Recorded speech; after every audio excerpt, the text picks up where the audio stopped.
3 டிஃபரெண்டான சம்பவங்கள். 3த்துலையுமே பெண்கள் சம்மந்தப்பட்டிருக்கிறாங்க. 2 சம்பவங்களில் உயிர் போயிடுச்சு. இதுதான் இன்னைக்கு சோஷியல் மீடியா. வணக்கம் அண்ட் வெல்கம் டு கிச்டி. கேரளாவில் அந்த ஊரோட கவர்மெண்ட் கேஎஸ்ஆர்டிசி பஸ்ஸில் சிம்ஜிதா அப்படின்ற ஒரு இன்ஃப்ளூயன்சர் அண்ட் சைக்காலஜிஸ்ட் ட்ராவல் பண்ணுறாங்க ஒரு மார்னிங் பீக் ஹவரில். அதே டைமில் அங்கே தீபக் அப்படின்ற இன்னொருத்தரும் ரெகுலராக வேலைக்கு போகக்கூடிய இன்னொருத்தரும் அந்த பஸ்ஸில் ஏறி இருக்கிறாரு. பயங்கர கூட்டம். ஸோ அப்போது தீபக் தன்னோட முழங்கை மணிக்கட்டை யூஸ் பண்ணி அங்கே இருந்த சிம்ஜிதாவை ஹராஸ் பண்ணார். மணிக்கட்டை யூஸ் பண்ணி இவங்களுடைய மார்பு பகுதியில் அவர் தேய்ச்சார் அப்படின்ற மாதிரியான ஒரு வீடியோ எடுத்து சிம்ஜிதா வீடியோஸில் இன்ஸ்டாகிராமில் அப்லோட் பண்ணுறாங்க.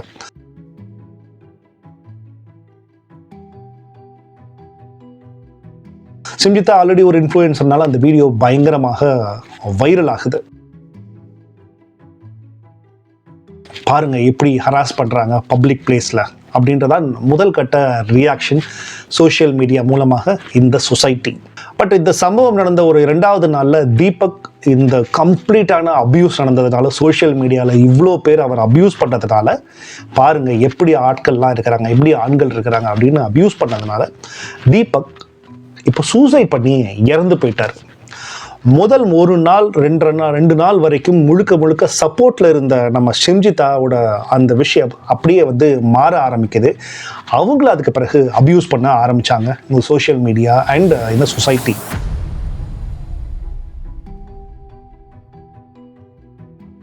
கேள்விக்கு உண்டான விஷயங்கள் இந்த சம்பவத்தில் நிறைய இருக்குது. இந்த பர்டிகுலர் வீடியோவை எடுக்கிறப்போ சிம்ஜிதா தன்னை ஒருத்தன் அப்யூஸ் பண்ணுறான் அப்படின்றப்போ அவங்க முகத்தில் எந்த விதமான ரியாக்ஷன் இல்லாமல் ரொம்ப ஒரு மாதிரி ஒரு சின்ன ஸ்மைலோட தான் ஒரு வீடியோ எடுக்கிறாங்க அப்படின்ற மாதிரியாகவும் இந்த வீடியோவை நம்ம இன்டர்பிரட் பண்ணலாம். அதே சமயத்தில் இவங்களை ஹராஸ் பண்ணதாக சொல்லப்பட்ட அந்த சம்பவமும் எதேச்சியாக ஒரு பஸ்ஸு அந்த டைமில் ஸ்டாப் ஆகுறப்போ இறங்குறப்போ ஒரு கையில் ஒரு பை இருக்குது அவருடைய லெஃப்ட் ஹேண்டில். அதனால் கையை இந்த பக்கம் மாற்றிட்டு அவர் இறங்குறப்போ எதேச்சியாக தவறுதலாக கூட இவங்க மேலே பட்டிருக்கலாம் அப்படின்ற மாதிரியும் இதை இன்டர்பிரட் பண்ணலாம். அது இல்லாமல் இது எல்லாம் இன்டென்ஷனலாக தான் தீபக் பண்ணார் அப்படின்ற மாதிரியும் நம்ம பார்க்குறப்போ இன்னொரு ஆங்கிள்லையும் இதை நம்ம இன்டர்பிரட் பண்ணலாம். இப்படி தான் இந்த சமூகம் இன்றைக்கி சோஷியல் மீடியாவில் இருக்கிற இந்த மாதிரியான சம்பவங்களை தப்பாக இன்டர்பிரட் பண்ணி தாங்களாகவே ஜட்ஜாகவும் ஜஸ்டிஸாகவும் போலீஸாகவும் முடிவெடுத்து இன்றைக்கி தீபக் அப்படின்ற ஒருத்தரை காவு வாங்கிட்டாங்க அப்படின்றதான் உண்மை.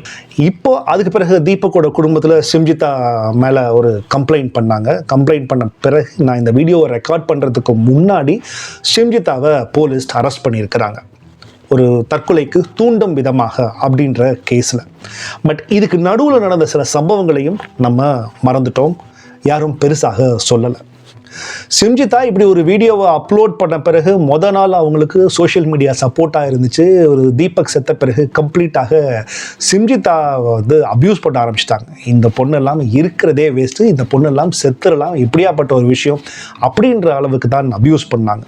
இது எல்லாத்துக்கும் மேலே போயிட்டு கேரளாவில் இருக்கிற பொலிட்டீஷியன்ஸ் இன்னும் சில ரைட் விங்கான நாட்கள்லாம் சேர்த்து இந்த பொண்ணை ரேப் பண்ணணும் அப்படின்ற அளவுக்கு சவால் விடவும் செஞ்சு வீடியோஸ்லாம் பகிரங்கமாக வெளியிட்டாங்க. இதுக்கு நடுவில் இந்த பொண்ணு மேலே தப்பே இல்லையான்னு கேட்டால் நிறைய தப்புகள் இந்த பொண்ணு மேலேயும் இருக்குது அப்படின்ட்டு அந்த பொண்ணு வெளியிட்ட சில வீடியோக்கள் நிச்சயமாக நம்ம சொல்லலாம். இந்த பொண்ணு ஒரு சைக்காலஜிஸ்ட் அப்படின்னு சொல்கிறாங்க. அந்த சைக்காலஜின்னு சொல்லிட்டு ஒரு மொட்டை மாடியில் நின்று ஒரு வீடியோ வெளியிடுறாங்க. Unchallenged behaviour leads to uncorrected behaviour அப்படின்ற ஒரு வார்த்தையை சொல்கிறாங்க. മെയിലിന്റെ നോർമൽ ബിഹേവിയർ അല്ല, ഇൻസ്റ്റിങ്ക്റ്റും അല്ല, ടെംപ്ടേഷനും അല്ല, പിന്നെന്താ അൺകറക്റ്റഡ് பிஹேவியர். அதாவது தீபக் இந்த மாதிரியான விஷயத்தை தொடர்ச்சியாக பண்ணிட்டு தான் இருந்திருக்கிறாரு. அதை சேலஞ்ச் பண்ணால் தான் அவர் திருந்துவார் அப்படின்னு சொல்லிட்டு தீபக் மேலே ஒரு குற்றச்சாட்டையும் வைக்கிறாங்க. பெரிய கேள்வி எனக்கு ஒரு கேள்வி தான். அந்த சிம்ஜிதாவோட அந்த வீடியோவை பார்த்துட்டு வெறும் ஒரு 20-30 செகண்டில் நடந்த ஒரு சம்பவத்தை வச்சு அந்த மனுஷன் அப்படித்தான் அப்படின்னு சொல்லிட்டு ஹவு கேன் சம்ஒன் ஆஸ்க் அப்படின்றது மிகப்பெரிய கேள்வி. அந்த பொண்ணு அந்த வீடியோவை பண்ணதும் தப்பு. அதே போல் இங்கே அத்தனை பேரும் அந்த பொண்ணை அப்யூஸ் பண்ணி அந்த பொண்ணு தான் காரணம் அப்படின்னு நம்ம எல்லாருமே ஒரு முடிவு இன்டர்பிரட் பண்ணி அந்த பொண்ணை அப்யூஸ் பண்ணி அந்த பொண்ணு சாகணுன்ற அளவுக்கு போகிறோம் பார்த்தீங்களா, அதுவும் தப்பு அப்படின்றதா இங்கே நான் சொல்ல வர முக்கியமான ஒரு விஷயம். இன்றைக்கி அந்த பொண்ணை அரெஸ்ட் பண்ணிட்டாங்க. ஜட்ஜு, கோர்ட்டு, போலீஸ், இந்த சிஸ்டம் என்ன சொல்லுதோ அதை தான் நம்ம எல்லாருமே அக்செப்ட் பண்ணிக்கணும், ஃபாலோ பண்ணவும் போகிறோம். ஏன்னா இந்த சிஸ்டம் அண்ட் சொசைட்டி அப்படி தான் இருக்குது. நம்மளே எல்லாராகவும் சோஷியல் சோஷியல் மீடியா சொல்யூஷன் தராது. சோஷியல் மீடியாவில் இருக்கிறவங்க ஜட்ஜ்மெண்ட் வராதிங்க. வெறும் ஒரு 20 செகண்ட் வீடியோவை பார்த்துட்டு இப்போ நான் கேட்குற கேள்வி, சப்போஸ் இவ்வளோ அப்யூஸ் இப்போது சிம்ஜித்தாவுக்கு நடந்திருக்குல்ல, சிம்ஜித்தாவும் ஒரு தப்பான முடிவுக்கு எடுத்துட்டாங்க, சிம்ஜித்தாவும் ஒரு தப்பான முடிவை எடுத்துட்டாங்கன்னா இது அத்தனை பேரும் நாமெல்லாம் என்ன பண்ணுவோம்? இது நம்ம ஊரில் தமிழ்நாட்டில் நடந்தது. வஹிதா பேகம் அப்படின்றவங்க ஒருத்தங்க எல்லாரும் மேலே தான் வந்து ரீல்ஸு ஜாலியாக போட்டு சந்தோஷமாக தன்னுடைய டேலண்ட்டை ஏதாவது ஒரு வகையில் எக்ஸ்பிரஸ் பண்ணிட்டு இருக்கிறாங்க, தன்னுடைய தாட்ஸை. ஆனால் இதில் விஷயம் என்னென்னா, வஹிதா பேகம் அந்த பேரில் இருக்கிற அதுதான் பிரச்சனை. அவங்க ஒரு முஸ்லீமாக இருக்கிறதுனால எப்படி இவங்க வீடியோ போடலாம்? அவங்க கடையநல்லூர் பகுதியை சேர்ந்தவங்க, திருநெல்வேலி தென்காசி பக்கத்தில்.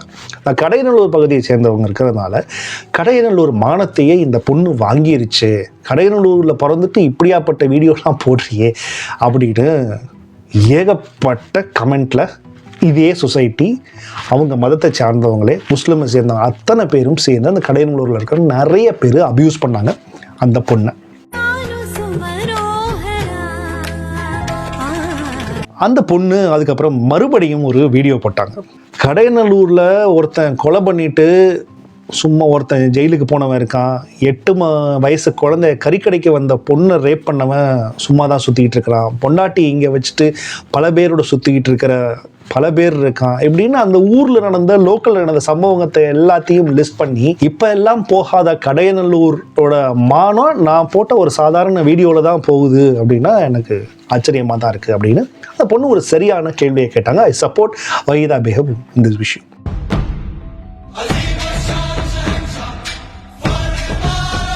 அதற்கு பிறகு வந்து அவங்க என்ன ஆச்சுன்னு தெரில, அவங்களுக்கு ஏகப்பட்ட ப்ரெஷர் போயிருக்கும் அப்படின்றது மட்டும் புரிஞ்சுக்கிது. நான் மன்னிப்பு கேட்குறேன்னு சொல்லிட்டு ஒரு இன்ஸ்டாகிராமில் ஒரு ஸ்டோரி வச்சுருந்தாங்க. பட் இதற்கு பிறகு அந்த சமூகத்தை சேர்ந்தவங்களே வந்து ஒரு டிவி வச்சிருக்கிறாங்க, அவங்க ஒரு வீடியோவும் போட்டிருக்கிறாங்க. நம்ம இது காசிம் பாய் பொண்ணாச்சே, இதனால நம்ம ஊர் மானமே போகுதே. குடுவாங்க மொபைல கமர்ஷியல் போய் திட்டி விடுறேன். இப்படியாப்பட்ட இந்த பொண்ணை திருத்துறது எப்படி? இப்படியாப்பட்ட பொண்ணு யார் தண்டனை கொடுப்பா?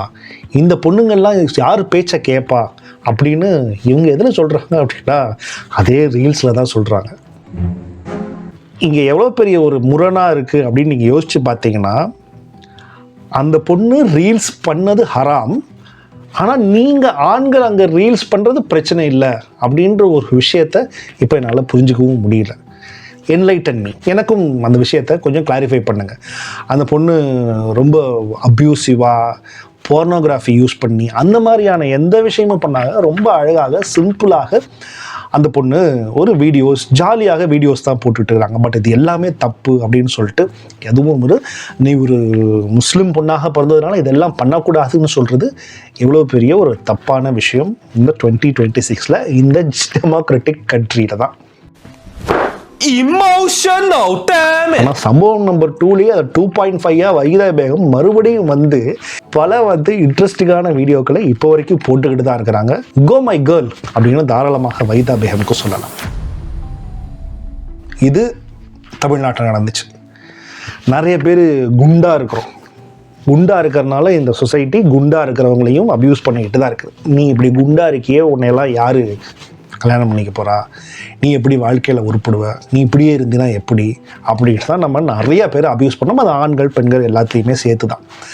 இங்கே ஒரு முக்கியமான விஷயம் என்ன அப்படின்னு கேட்டிங்கன்னா, குண்டா இருக்கிறதுக்காக இந்த வெங்காரக்கல்லுன்னு ஒன்று இருக்குது, அந்த வெங்காரக்கல்லை பொடியாக்கி அதை வறுத்து எதையெல்லாம் பண்ணி சாப்பிட்டா நம்ம ஒல்லி ஆயிடுவோம் அப்படின்னு மறுபடியும் இதே சொசைட்டி இதே சோஷியல் மீடியாவில் ஒரு இயற்கை மருத்துவர் அப்படின்ற பேரில் இருக்கிற ஒருத்தர் ஒரு வீடியோ, இந்த மாதிரியான பல வீடியோஸ் உறுதிப்படுத்தப்படாத சயின்டிஃபிக்கலாக ப்ரூவ் பண்ணப்படாத பல வீடியோஸ் சுற்றிக்கிட்டு தான் இருக்குது. இரும்பு சட்டியில வெங்காரத்தை பொடி பண்ணி தூவி விட்டுறணும். இந்த வெங்காரத்தை வறுத்துக்கிட்டே இருந்தோம்னா வெங்காரம் பொரிஞ்சு இது மாதிரி பக்குவமாகும். இந்த பக்குவத்தை வந்து 1 கிலோல இருந்து 2 கிலோ குறையும். இப்படி படிப்படியா குறைஞ்சு அப்படின்னா ஒரு மாசத்துல 10 கிலோ வரைக்கும் குறைக்க முடியும்.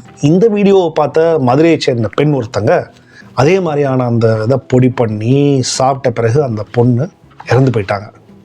ஐ எம் சீரியஸ் அபவுட் இட். இந்த மாதிரியான சம்பவம் நடந்திருக்குது. உறுதிப்படுத்தப்படாத சயின்டிஃபிக்கலாக ப்ரூவ் பண்ணப்படாத ஒரு விஷயத்தை இன்றைக்கி யாரோ ஒருத்தன் இந்த சொசைட்டியில் வெறும் ஒரு கேமரா இருக்குது, யூடியூப் இருக்குது, பேசுறதுக்கு நமக்கு திறமை இருக்குது அப்படின்றதுக்காக ஒருத்தவங்க சொல்லி அதை இன்னொருத்தவங்க ஃபாலோ பண்ணி இன்றைக்கி செத்து போகிற அளவுக்கு போயிருக்கின்றப்போ இங்கே யாரையுமே கேள்வி கேட்க முடியாத ஒரு சூழ்நிலை இருக்கிறோம். அண்ட் இப்பையும் இதே சோஷியல் மீடியா என்ன பண்ணுது, இந்த பொண்ணையும் திட்டுவாங்க, உனக்கு எங்கே அறிவு போச்சு அவன் சொன்னா அப்படின்னு சொல்லிட்டு. இன்னொரு குரூப்பு இந்த வீடியோ வந்தப்போ எஸ் நான் இதை ட்ரை பண்ணியிருக்கேன் எனக்கு போயிருக்கு அப்படின்னு இன்னொரு 10 பேர் சொல்லுவாங்க. சோஷியல் மீடியாவில் இருக்கிற எல்லாத்துக்கும் நம்ம சோஷியல் மீடியாலேயே நம்ம லைஃப்பில் இருக்கிற எல்லா ப்ராப்ளத்துக்கும் சொல்யூஷன் தேடுறதுனால வரக்கூடிய பிரச்சனைகள் தான் இந்த ஒவ்வொரு சம்பவமும். ஒரு சம்பவத்தில் ஒரு பொண்ணு வந்து தைரியமாக இருக்கணும்னு முடிவு பண்ணி ஒரு வீடியோ போடுது, அது அந்த பொண்ணுக்கு அகெயின்ஸ்டாக திரும்பி அந்த பொண்ணை மன்னிப்பு கேட்குற அளவு வரைக்கும் போகுது. இன்னொரு சம்பவத்தில் ஒருத்தன் என்னை ஹராஸ் பண்ணிட்டான் அப்படின்னு ஒரு வீடியோ போடுறப்போ நான் பண்ணலை அப்படின்றத சொல்லி அந்த ஆண் வந்து உயிரையே மாய்க்கிற அளவுக்கு போயிருக்கிறார். இதுவும் பாருங்கள், இதில் யார் பண்ணது ரைட்டு தப்பு அப்படின்றதையும் இப்போ சோஷியல் மீடியாவில் சொசைட்டியில் கேட்டுக்கிட்டு இருக்கிறோம். மூணாவது, சம்மந்தமே இல்லாமல் ஒரு விஷயம் நடந்திருக்கு, அதை பார்த்து நான் மாத்திரை சாப்பிட்டேன், அந்த பொடியை சாப்பிட்டேன்றதுக்காக இன்றைக்கி அந்த பொண்ணே உயிரோடு இல்லை அப்படின்றப்போ இது எல்லாத்துக்கும் ஏதாவது ஒரு வகையில் சோஷியல் மீடியாவில் அப்யூஸ் பண்ணுற அந்த முகம் தெரியாத அந்த அத்தனை சைக்கோஸும் காரணம் அப்படின்றத இந்த டைமில் நம்ம சொல்லி ஆகணும். அந்த மாதிரியான சைக்கோஸ், அந்த மாதிரியான பெர்வர்ட்ஸ் அப்படின்னு தான் அவங்க சொல்லுவோம். இந்த மாதிரியான சைக்கோஸ் நம்மளை சுற்றி இருக்கிறாங்க. இதிலிருந்து பாதுகாக்க வேண்டியது நம்மளையும், நம்மளுடைய கிட்ஸும், நம்மளோட ஃபேமிலி அண்ட் ரிலேட்டிவ்ஸ், ஃப்ரெண்ட்ஸ், நம்மளுடைய கம்யூனிட்டியை பாதுகாக்க வேண்டியது என்ன மாதிரியான யூடியூப் கிரியேட்டர்ஸோட வேலையும் தான் அப்படின்னு நினைக்கிறேன். ஸோ நீங்கள் என்ன நினைக்கிறீங்க இந்த 3 சம்பவங்களை பற்றியும்? உங்களுடைய கருத்துக்களை மறக்காமல் கீழே கமெண்ட் பண்ணுங்கள். அண்ட் இந்த வீடியோ பிடிச்சிருந்தா லைக் பண்ணிவிட்டு, சேனலில் ஃபஸ்ட் டைம் பார்க்குறவங்களா இருந்தால் சப்ஸ்கிரைப் பண்ணிவிட்டு பெல் ஐக்கனை ப்ரெஸ் பண்ணுங்கள். அண்ட் இன்ஸ்டாகிராமில் ஃபாலோ பண்ணிக்கோங்க.